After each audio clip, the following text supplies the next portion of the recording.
ആരുടെയും കണ്ണു നനയിക്കും ഈ കേരള സ്റ്റോറി.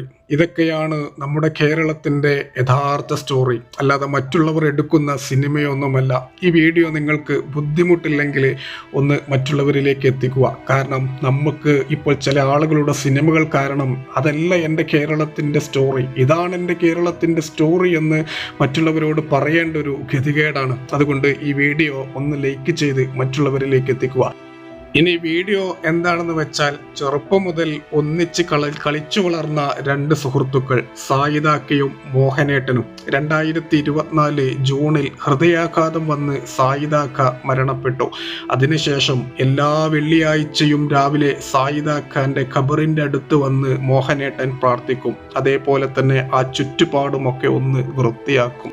ഇവിടെ നിങ്ങളൊരു കാര്യം ശ്രദ്ധിച്ചോ, ഇങ്ങനെയൊക്കെ ചെയ്യുമ്പോഴും മോഹനേട്ടന്റെ മതവികാരം അവിടെ വ്രണപ്പെടുന്നില്ല. ചില ആൾക്കാർക്കൊക്കെ പെട്ടെന്ന് അങ്ങോട്ട് മതവികാരം വ്രണപ്പെടുമല്ലോ എന്തെങ്കിലുമൊക്കെ ഒന്ന് കാണുമ്പോൾ. ഇതൊക്കെയല്ലേ നമ്മൾ ഷെയർ ചെയ്ത് കാണേണ്ട കാഴ്ച.